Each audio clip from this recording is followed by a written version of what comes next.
you for joining us. Assemblywoman Jaffer from New Jersey, hence, who is also a professor at Princeton University. We have Laurel Harbridge-Yong from Northwestern, and Nate Kalmoe, who is a professor of political science at the University of Wisconsin-Madison. So I would like to open this discussion with this broader phenomenon. We see that there is a lot of evidence of harassment and threats and violence even. We see what happened to Paul Pelosi, for example, on TV. At all levels of government. The Capitol Police is telling us that people from both sides of the aisle are being targeted at similar levels.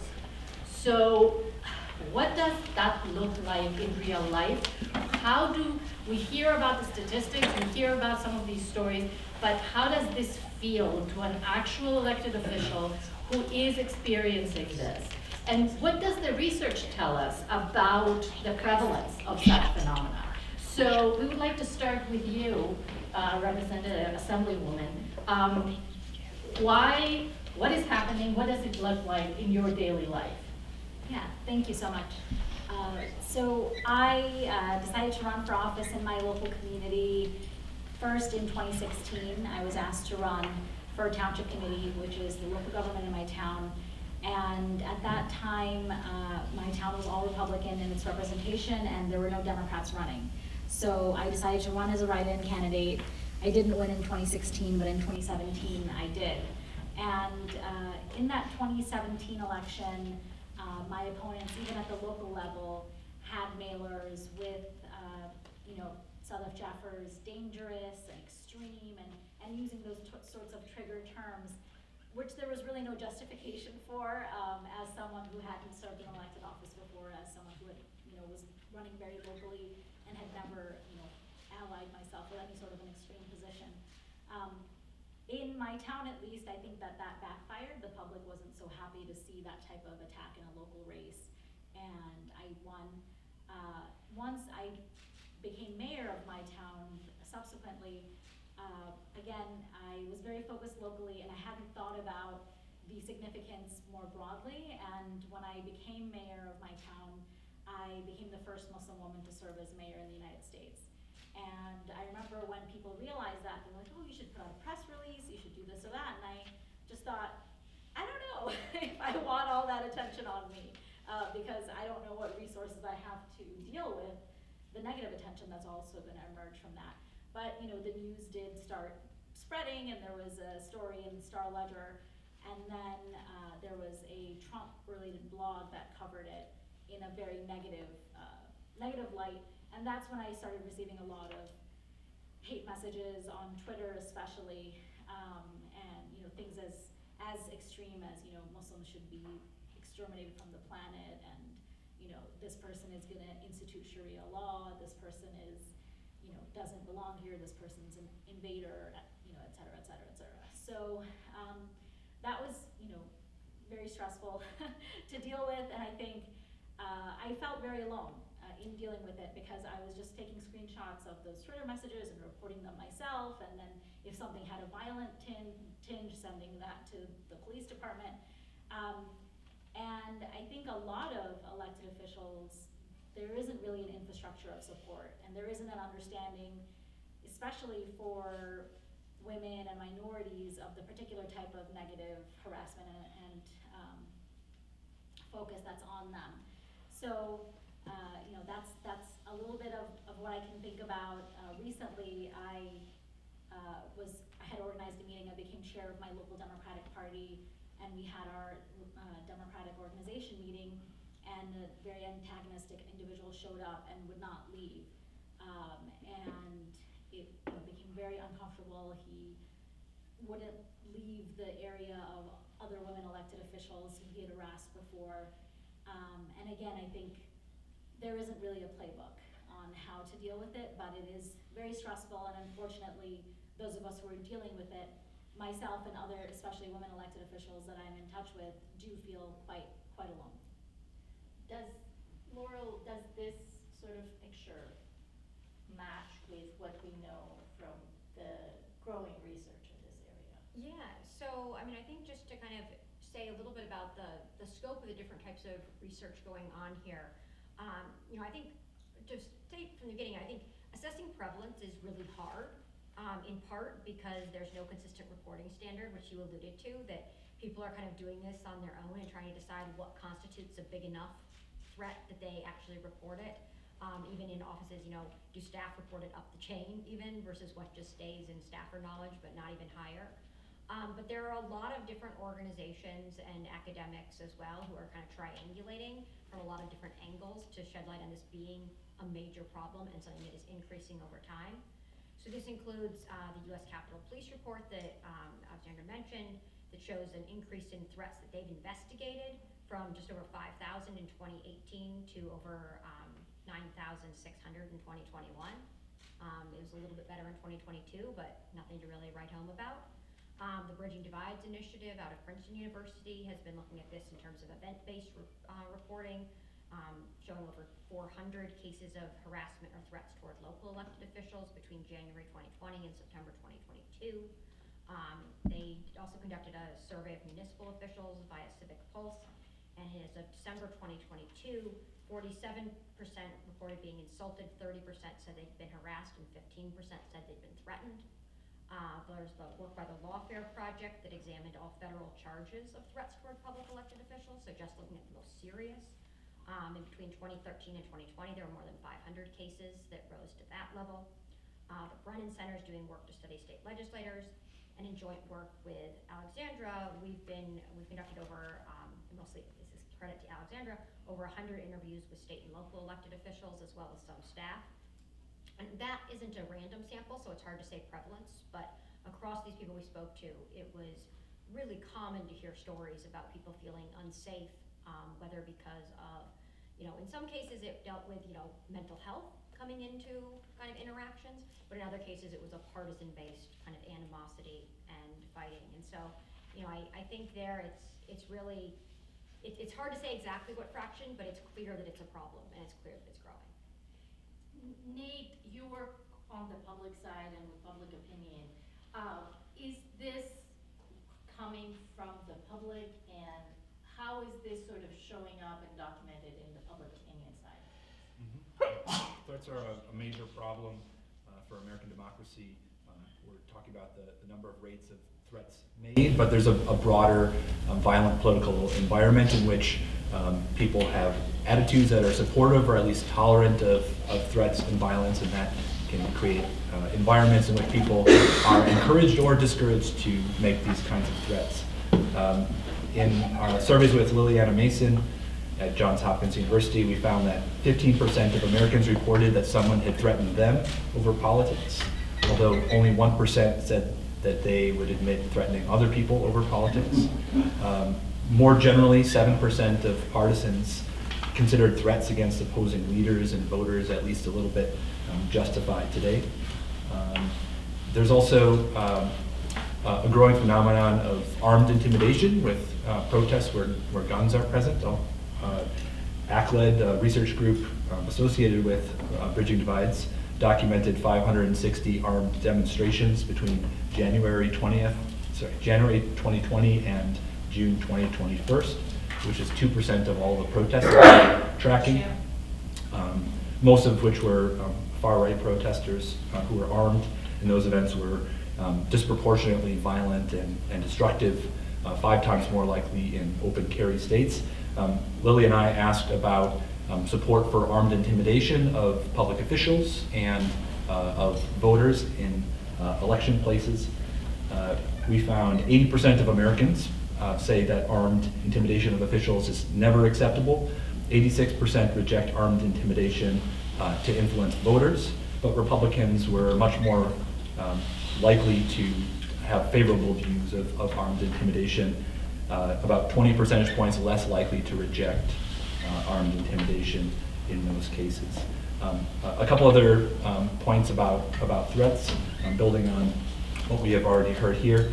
Among local officials targeted, 35% were election officials, 31% school officials, 21% elected and appointed officials, and 12% health officials. So this is really a broad spectrum of different aspects of local government and politics that are being targeted. Threats against federal judges grew 4 times larger between 2017 and 2021, reaching 4,200. A little bit further back, thinking about presidential threats, some of the recent numbers are not as accessible, but President Obama got 30 threats each day on average in the first several months of his presidency, later dropping to a lower level, more in line with the previous 2 presidents, which was around 3,000 per year. A couple other stats, threat prosecutions are rising, but those prosecution rates don't reliably tally threats for all kinds of reasons that we could talk about. Of 7,500 recorded congressional threats in 2022, 313 of those were referred for prosecution, and only 22 were prosecuted. And building on Assemblywoman Jaffer, her point about who gets targeted, this is disproportionately marginalized groups, so Black and brown Americans, women, LGBTQ, in ways that reinforce systemic barriers to political participation and equality. This is really disconcerting, and I've heard from elected officials that they actually have essentially crackpot files where they keep track of all of this. And to my surprise, but also these historians who do archival research have discovered crackpot files for earlier generations of elected officials, from the 50s and earlier even. So this is not a new phenomenon. People who engage in this behavior appear to have as a goal to essentially change the political behavior of elected officials. They want their preferences to be reflected in politics. How successful are they? What are the consequences of people's exposure to harassment and threats and violence for political behavior? For you, Representative Assemblywoman, how did these experiences affect you personally in terms of, your political choices about whether you were going to meet with people, whether you were going to, interact with constituents at the coffee shop, or have an open meeting somewhere, come here and meet with us? And what do you think, what can you report about your colleagues? Is this an issue that is on their mind as well? Certainly. I think you go into elected office because you want to serve your community and you want to meet with them, you want to get to know their issues and represent them and hear from them. And I know from my earliest time in local office, I wanted to do, meetups at the coffee shop. And even then, my township administrator was like, why don't you do it in the municipal building? So the police department is around the corner and you can call them if you need them. But, obviously we are out and about a lot. And personally, I actually, decided not to seek re-election. So my term will be over in January of next year. And, it is unfortunate because it has made me fear for the safety and well-being of my family. I think,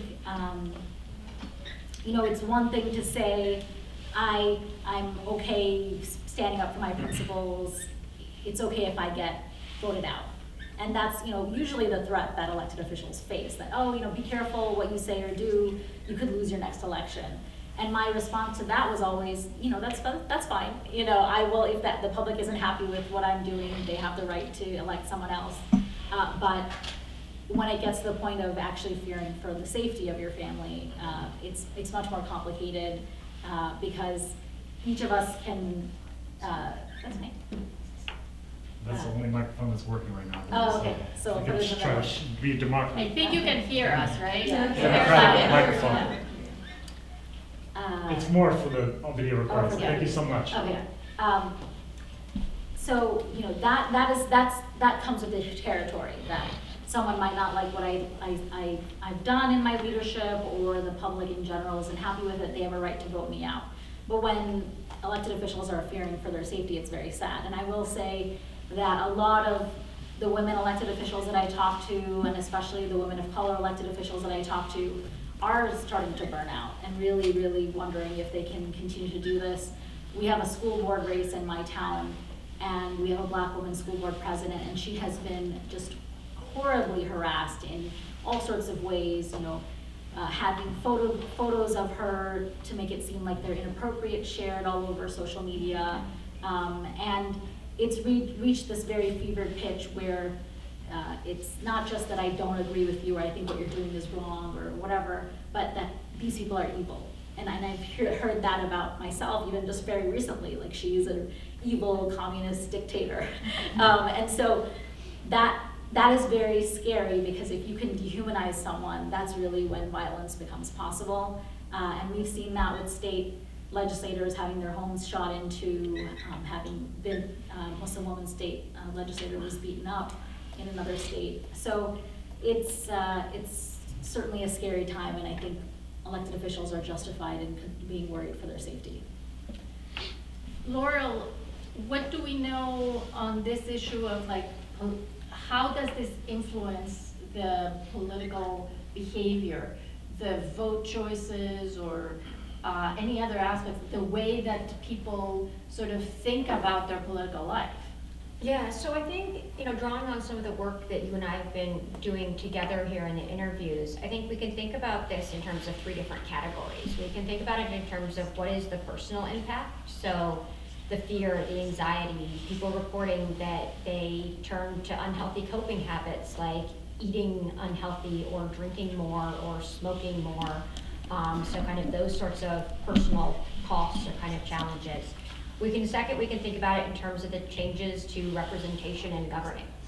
So, I think many elected officials, when we spoke to them, not surprisingly, said things like, it doesn't change how I, interact with constituents or do my job. But they were sometimes more forthright with themselves and often very forthright about how they think it's changed their colleagues' behavior. And I think the kind of insights that we gained there are, people who may be less willing to work on issues maybe across the aisle or something, where the benefits are small, but the risks of kind of blowback or this being something that leads to threats or harassment or violence being high. So maybe you agree, but it's not something you care a lot about, so you're not going to take that potential risk anymore. Maybe also changing how they interact with constituents. I think we heard some legislators who felt they had success stories of being able to meet with people who disagreed with them, but there also seemed to be a kind of withdrawal in some respects, or as you said, having to change where you're hosting meetings because you're constantly thinking about, is there a safety plan in place to do this? And then the third thing, which also builds on the point from the Assemblywoman, is changes in who's willing to serve or the pipeline. So think about staffers who don't want to go into politics. So staffers who serve at state legislators or in the U.S. Congress, and they just field call after call after call with threats. You think about the woman who was speaking on the student panel before. I mean, if you have to stop picking up the phone because there's so many threats being made, why on earth would you want to go into public service after that? Former Representative Adam Kinzinger, he made a video, it was on YouTube or a recording, that had some of the threats and the messages that had been left on the voicemail in his office. And it was vile things. It was threats against him, his wife, his 6-month-old baby. Like things saying that they hope he died of cancer. Messages like that are going to potentially change whether you want to stay in office yourself, both because it's not pleasant to be there, but also because you're worried about your safety or the safety of your family, as well as whether people want to go in.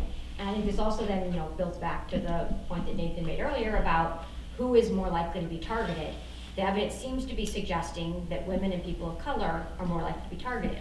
So if women and people of color are more likely to be targeted, they're also going to be more likely to opt out. And so if this is causing people to rethink being in office, it's going to cause these downstream consequences in terms of how representative our elected officials are. Yeah, building on that, thank you. Definitely chilling effects. Twice as many local leaders know of specific threats to others as have receive threats themselves, so that is a multiplying effect. So even if someone's not directly targeted, they often know somebody else who has been, and that has similar kinds of chilling effects. A large minority of threatened state and local officials experience psychological harm, with 20 to 30% considering leaving office as a result. And a majority of officials said that they know people who didn't run because of fearing threats and other kinds of abuse as public officials. And when that people are leaving office for those reasons, it potentially opens power avenues for people who are allied with those threateners, which can erode democracy further. Some threats are distorting governance, elections, and civic participation directly, and other threats are distorting the political information environment that we have around us, but especially when they're targeting journalists or academics or others that are engaged in public information. Threats often work in tandem with legal acts by government, so threats can be illegal, but are sometimes used in conjunction with various legal ways to suppress other people, especially marginalized groups. Threats subvert democratic rights and representation, especially when they're joined with rarer political violence. And threats become more credible when there are a few rare acts of violence, because it makes people think, well, they're not just blowing steam, this could really be something real that I need to respond to. So there's threats to information quality, civic participation, good governance, as well as social, political, and economic power for marginalized groups. And in the grand scheme of things, a smaller impact, but one that's still notable. I think someone brought this up earlier today. Threats are expensive. With tight budgets for states and localities, they're often struggling to afford to acquire guards, bulletproof glass, trauma counseling, message monitoring, and active shooter trainings. And ultimately, that is another factor to consider as well. It makes it harder to respond to these kinds of threats at the local level. And before we get to some questions from the audience, how do we address this problem? And there are two dimensions to this question. First, what do we do to improve the security of elected officials like you and your staff? And what types of concrete policy steps can we take? And the second one is at the societal levels. What can we do to bring down the tone and sort of improve on the polarization that is feeding into this phenomenon? So what has New Jersey done to address this? Has there been any effort to address it? Is it part of your conversation within the Assembly? There is a lot of discussion taking place right now about it, because we have a lot of people leaving the state legislature, for example, and why is this happening and why are so many women leaving especially? So I think that there's conversation happening more in the media than I would say within the government itself. I do think anything that we can do to help elected officials feel less alone would be great. And whether that's at the legislative level, whether there's somewhere for local officials to go, somewhere for school board members. I really think school board members are the most vulnerable elected officials in our country, certainly in New Jersey. They have very little support because they don't even have party support to try to help them through all of the challenges that they're facing. So I think the institutions themselves, governmental bodies should have a reporting system so people don't have to go it alone. I also think that there is a role for political parties to support their candidates, and that's something I've been thinking about a lot. It's a reason why I ran to become the chair of my local Democratic Party, and which I am now, and helping the current candidates who are running, elected officials, be the support that I needed. So I think that we need party officials to also take this very seriously. If they're going to put people up, what are they doing to actually support and protect them? And in terms of the temperature, we've had a lot of discussions the past day and a half about all of the forces that are kind of pushing us towards polarization, towards more kind of virulent, basically hatred of anybody who has a different political perspective than you. I think that it's very difficult in the campaign space. I managed to never have engaged in negative campaigning, always just focusing on what I wanted to do. I had to push back on that, especially in my legislative race last time. but it becomes this vicious cycle where each side is just demonizing the other, and I think it's a very unhealthy environment. Actually, when I ran last time in 2021 and my opponents had television ads, text messages, mailers saying, you know, Sadaf Jaffer is extreme, reject extremism, reject radicalism, and a website with that. I just called one of my opponents because who had been friendly with me in you know, debates, just to say, you know, why are you attacking me so much? And he hung up on me. But after the election, he did call me to congratulate me, and he kind of made light of it and was like, oh, I was told if your opponent calls you within a couple weeks of the election, you should just hang up. But I think, you know, it's tough for candidates and elected officials when people whose names aren't on the line are pushing them to do things. So I wish that we could be stronger and just say, no, I don't want to do it. Because I think most candidates don't actually want to viciously attack their opponents, but they're told that this is what they have to do.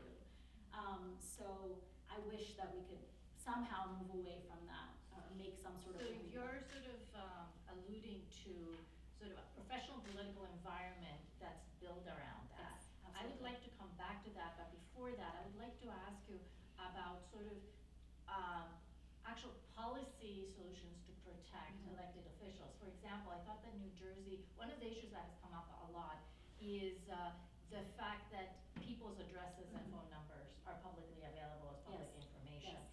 And it was my understanding that New Jersey is moving to protect that. Yes. The other issue is, that has come up, is with protests at your door. Mhm. Like that, you know, how to get that issue dealt with. Is there any discussion of those two things?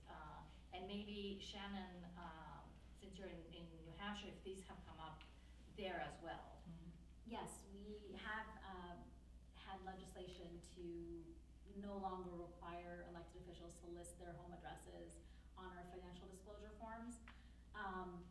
And, you know, there was a lot of concern about that coming from the press about, you know, freedom of information and things of that nature. And I did speak to some of them about the challenges that elected officials face and that I face. And I do think that there is a balance. You know, we still should know what, to some degree, where people live, just to validate that they are eligible to run an election. So I think it's very tough, that balance between safety and privacy and the public's rights. But it is something that we're trying to work out in New Jersey. I don't think I've been involved in any conversations specifically about protests at the homes of elected officials, but I would have to, you know, think about that a little more.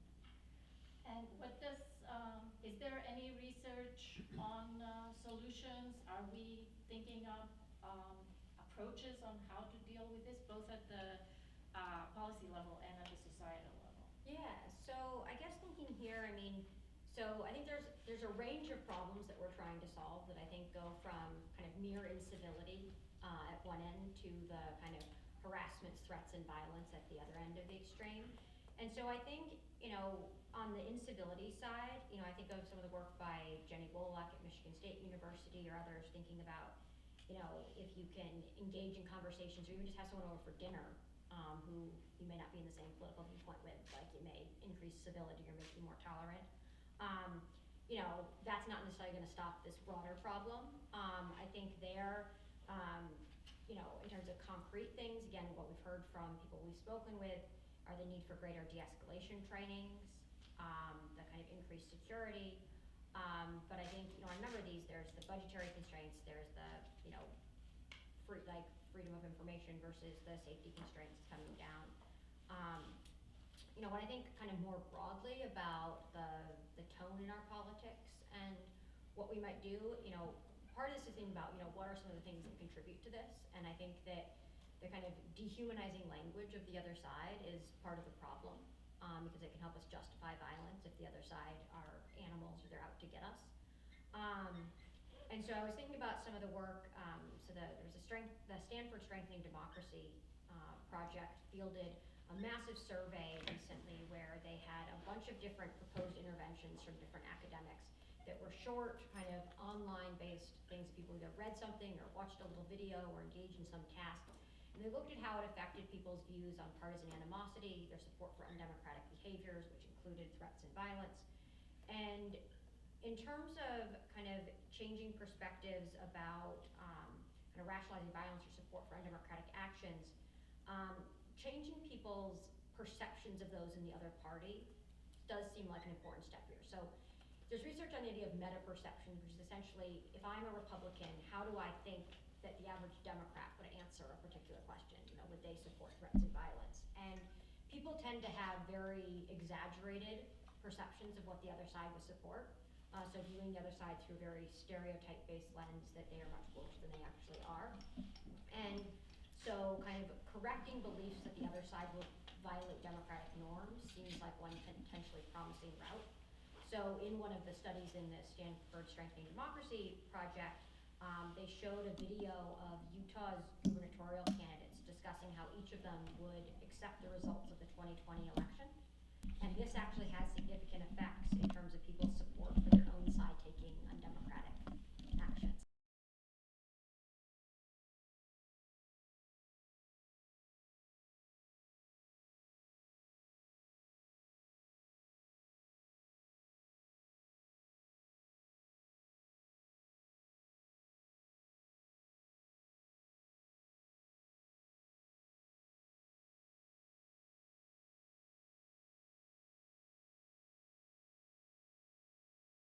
I think it's something in joint work with Alexandra that we're thinking about in terms of partnering with U.S. Conference of Mayors and thinking about, you know, what do stakeholders want to see.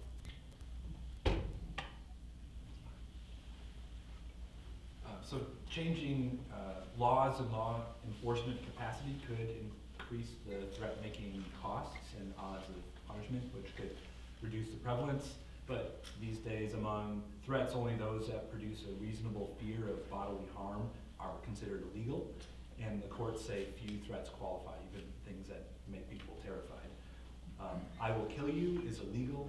You should die is not illegal. Reducing inflammatory rhetoric that motivates threats is a much harder problem, especially when a prime culprit is an ex-president.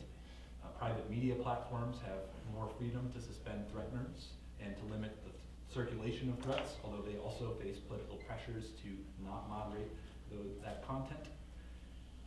Knowing who the perpetrators can help in imagining better interventions.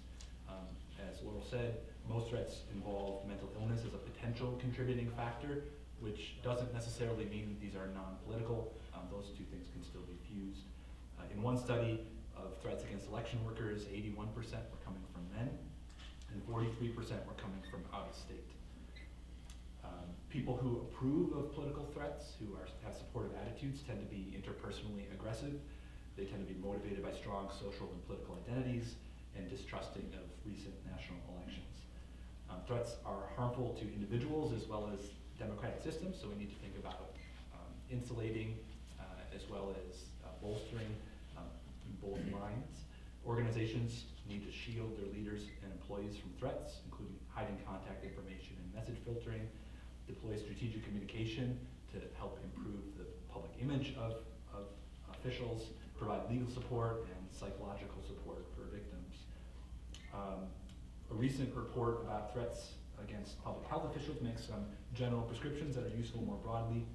These include categories like security and protection, mental health support, public awareness, and support from administrators as well as funders. And recommendations for threats against election officials and local officials are similar. And figuring out ways to insulate officials from threats and to help them cope with threats are probably the best frontline defenses for mitigating the broader damage to American democracy.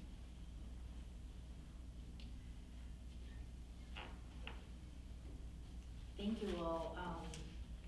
We are obviously at a crossroads here, and this is a very difficult issue to deal with. I would like to open the discussion now to our guests here, and if you have any questions, EJ.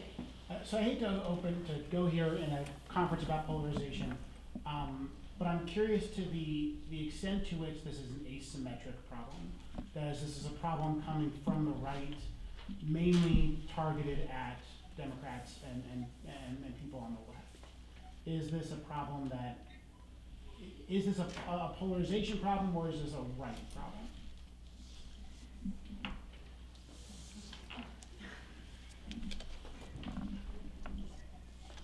So I'm not going to be able to remember some of the specifics here, but I think there is certainly evidence that this is happening on both sides. I mean, I think, so first off, like the U.S. Capitol Police report signaling that this is happening on both sides. Folks that we spoke with, there's a large fraction of it is happening across the aisle, but it's also happening within political parties. So you have individuals who, let's say you're on the left, but you're seen as not sufficiently far left, and the kind of far left goes after you, or you're in the right and, right of center, but not seen as sufficiently far right, and the far right goes after you. So, I think that we see that in both places, acknowledging there may be some asymmetries. I also think, I'm not positive on this, but I think that when reading the report from the Stanford Strengthening Democracy Challenge, I think that support for undemocratic behaviors, I might remember, I think that was actually higher among Democrats. It was a little higher amongst Democrats. Support for actual violence was a tad higher on Republicans, but it balanced out the two. They generally tend to be close. Yeah, It depends on the question. But I think, the rhetoric right now about, I think very much those on the left, I think have believed this narrative of the right is a threat to democracy. And so I think it does increase this kind of willingness to support threats and kind of undemocratic behaviors as well there. So I think, a lot of what we see is stuff from the far right, but I don't think it's as simple as it being a one-sided problem. And if I may add to this, one of the things that our research suggests is that this is not simply a partisan issue. We are sort of looking at it, and the media is looking at it just as coming as, one party attacking the other and threatening the other. But there are more reasons why people may behave in this way. And we alluded, one of them could be a mental health crisis, especially elected officials in urban areas where you are dealing, basically the state legislators in many urban areas and city officials have become clearinghouses for social services, especially during the COVID crisis. So people in crisis who need services may become really agitated and even violent, not because of a political consideration, but because of their personal situation. The result is that, from the perspective of the receiver, you're being threatened, and you are in actually a pretty serious situation in terms of how it could affect you. Another thing that people often mentioned was what the students were talking a little bit about, which is the issue of political literacy. People call in for constituent services because they have a problem with the stop sign or the light or whatever it is. And they can become very frustrated, and that can escalate because they don't know who to address the concern to, and they're being tossed around from office to office and from level to level. And in a complicated system like the American federal system, it gets complicated very quickly. And the response can be, I'm coming down with my gun. And again, this is not a partisan thing. It's not animosity at the partisan level, but from the perspective of the elected official who receives this, it's not any better that the reason that they hate you is because you can't provide services at the level or as quickly as they expect you to, and the expectations don't match what is realistic or what you can do. It's equally harming and difficult to deal with day in and day out, even if it's not a partisan phenomenon, right? I don't know if you have any thoughts on that, if that's happening. Does that validate your experience at all? Well, yeah, I mean, for very local office, like township committee, which I was on, or when I was mayor, or the school board, sometimes the comments during public comment really didn't make logical sense, and but there was so much anger, and I really felt like some people needed help, you know, and it is tough. How do you provide that, or when we have some people who need support and they're not able to get it? I think, you know, from my experience, the harassment for me, it was coming from the right, and I think for, you know, the vast majority of elected officials who are minorities and women, and, you know, a lot of that, I wanted to go back to this question about how does it alter behaviors, and I was thinking about this when I talked about how we had a whole package on gun safety in the New Jersey legislature, and I remember someone saying, well, you should be careful, you're in a very close district and you might lose, and I said, that's okay, you know, the people have elected me and I will do what I think is right. But then there was a lot of anger about that gun safety package, and at that point, you know, gun rights supporters started saying, you know, we're gonna put your billboard up, we're gonna do this and that was much more scary. So I think especially when I can see how this probably impacts legislators, especially when it comes to gun issues, because of the people who are proponents being armed. Sure. Really briefly, it's definitely true that Democrats get threats from left-wing people.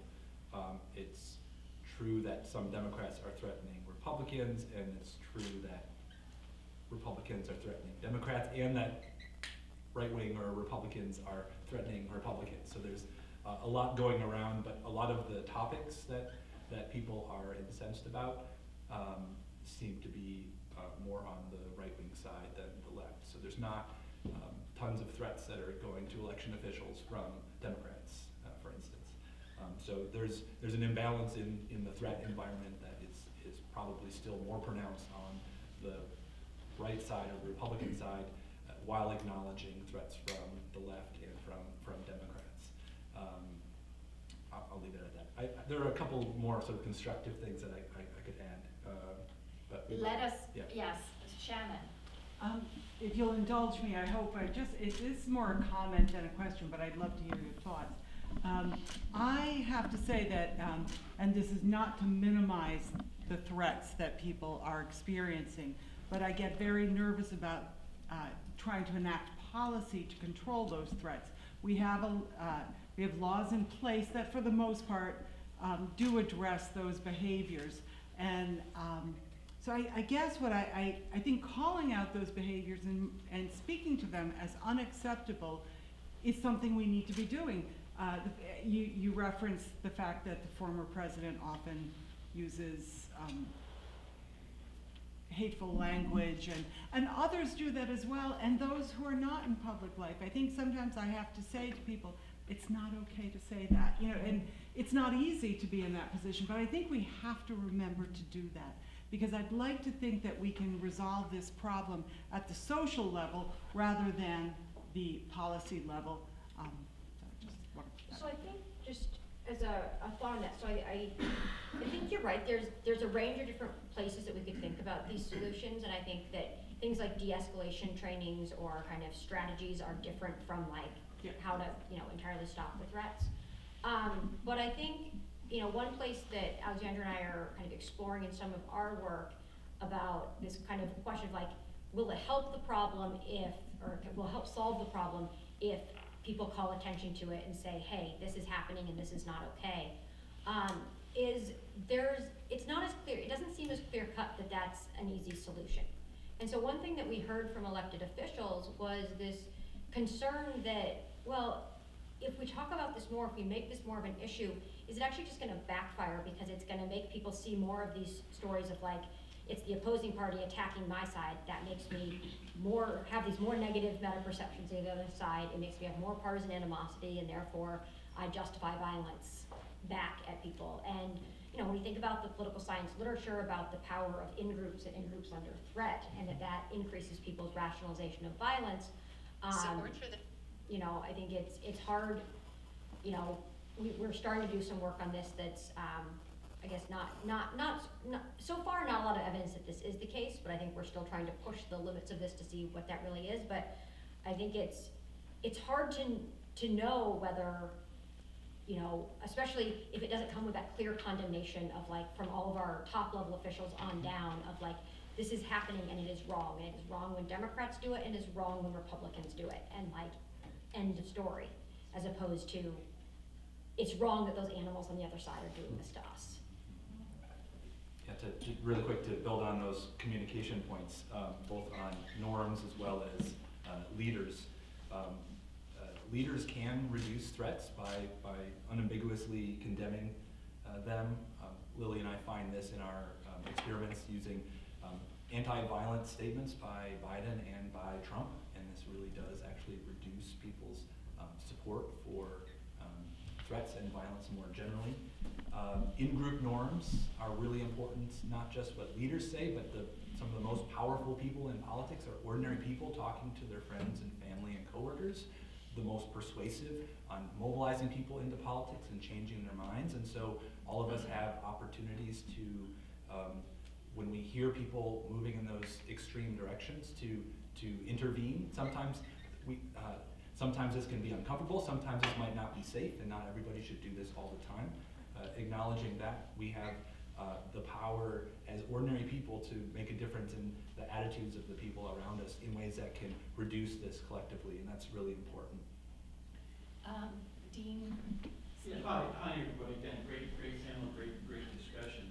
I guess I have a practical question, I guess I would call it, and it's probably largely for our elected official because you've served in a variety of capacities. Can I just simply ask you, when you felt in a situation, or perhaps there was some suggestion that there might be something going on that you'd be cautious about, how did the police or others get involved? And I don't mean police, I don't want you to share specifics, right? But it's just, aren't public officials, I mean, we had security for this event, to be honest with you, right? I mean, so that's always been a thread out there in our public life at some levels. And whether you're talking about Secret Service protection or other protocols for presidential candidates, but whether it's in, let's say, your assembly, whether it was at mayor, whether it was school board, can I just ask, whenever there was a perceived threat or maybe a real threat, did you feel comfortable that there was a appropriate response? And so I guess I'm wondering, sort of practically, where sort of law enforcement, if that's who would be fits in. In other words, I hope there was a police officer, a school officer at your school board meeting, right? I hope at the town board meeting there were maybe a couple officers, right? Now, that's not the solution we're talking about here, but I'm just curious, practically speaking, did you feel safe when you were, in fact, in the middle of your serving your public duties? Just any maybe observations about that. Sure. So locally in my town, they've had to add police presence at the school board meetings within the last year or so. The township committee meetings within the last year or two have added a metal detector and police presence at all, uniformed police presence at all meetings. But when I was there, that wasn't necessary at all times. And I think that there is this public perception that elected officials have some sort of protection with them, but there's so many elected officials and most of us don't. And I remember there was a discussion on one of these gun safety conversations that, oh, you want to take away our guns even though you have Secret Service or protection. I was just laughing to myself, yeah, no, I'm not going to tell you that, because then I'm a sitting duck. But yeah, most of us do not have any sort of regular police. And I think it really just depends on the town. Some mayors I would see would travel with police escorts. The vast majority would not have any. And I remember meeting a friend of mine who was visiting from India. I took the train to New York City, and he's like, mayors in the US just like take the train and don't have any like police around them, like what's going on here? But yeah, I think, and you know, I would send along if I got something threatening to the police department, but I think in retrospect, when I think about it, I do think that elected officials should get some training on like formalized, actually filing a police report and, you know, what formal steps should we take. Again, I think most of us are just kind of figuring it out on our own. And so if there was more guidance, or even in the legislature, like a training, or send any threats you get to this office or anything like that, in my experience, that hasn't been the case yet. I think a lot of people are still operating as if things aren't that bad. Like, oh, these are just annoyed people and it'll blow over. And frankly, I do think sometimes we underestimate the threat that like white men face. And I just think that people are like, they're just angry and annoyed, and some of us feel a lot more threatened than that. Yes, Dave. I wonder if you could help contextualize this a little bit. Is this increasing threats of violence against political leaders also true in the international sphere? Is it true about sports stars? I know in higher ed, there's more of a perception. I don't know if there's more violence in higher ed, but there's more of a perception that we're vulnerable to violence. So, I mean, I can speak briefly to the international angle, because I had the opportunity recently to speak with some folks at IFAS who have a more international focused perspective here. And I think, you know, in the international realm, you know, this is certainly something that's happening. I think, you know, I believe Sweden has been having some work where they've been surveying legislators about this problem. In many countries, there's a lot of attention to the threats and violence facing women in particular. And this is both in Africa as well as South America. I think I read reports from Brazil as well as I believe Kenya about this, and how women, particularly because of, you know, cultural norms that may kind of make it even harder for women to serve in elected office than it does in the US. And so this is a problem globally. And I think that, you know, even though the US has, you know, it's worse for women and people of color, it's probably even worse in some other countries for this as well. There is an American exceptionalism, and that's 400 million firearms in civilian hands. I'll add a different kind of context, historical. We're in Springfield. Lincoln's tomb is just down the road. That certainly illustrates the dangers that public officials face, not just today, but historically. Large amounts of political and partisan violence before the Civil War, obviously during the Civil War and after the Civil War. One thing, sort of a bigger picture comment about that era helps to reveal that historical context is that although conventional wisdom tells us that polarization is the problem that needs to be solved, that it's antagonistic to democracy, some of the biggest advances in democracy have been at times of polarization, because one side was advancing democracy and the other side was opposing it. And so that changes our perspective a little bit, I think, to acknowledge that these times of high contention are also times of great opportunity for advancing democracy as well.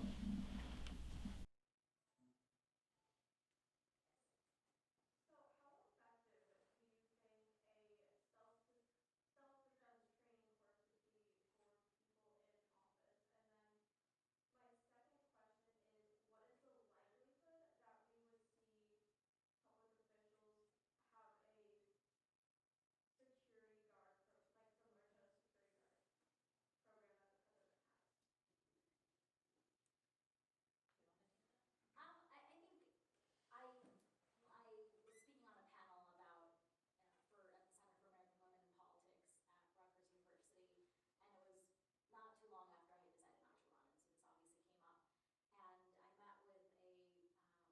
And I met with a physician who works on burnout in physicians, and she, you know, actually helped me. She was like, "Oh, has anyone ever done a well-being plan for you?" And I just started laughing. I was like, "Nobody cares about the well-being of elected officials.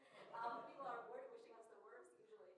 But you know, she set something out for me, and I've been thinking about, you know, various ways that we could empower elected officials. You know, having a place for them to go with whatever threats they have, helping. But you know, she she set something out for me, and I've been thinking about, various ways that we could empower elected officials, having a place for them to go with whatever threats they have, helping them with this well-being plan, because in our current environment as an elected official, it is as if you're at the beck and call of every constituent 24 hours a day, and, beyond constituents who wish you harm. So, maybe a self-defense class, or, I just think, not accepting what's going on as business as usual. And I think that that's kind of the sense I got from a lot of people, like, it's par for the course, and this is just what we have to deal with. But as everyone has talked about over the course of this conference, it's escalating. We can't ignore that fact, and I think if we at least start having those conversations and provide people with, okay, these are all the different things you can do to try to protect yourself, I don't see how that can harm anything. Oh, in terms of protection for elected officials, I think,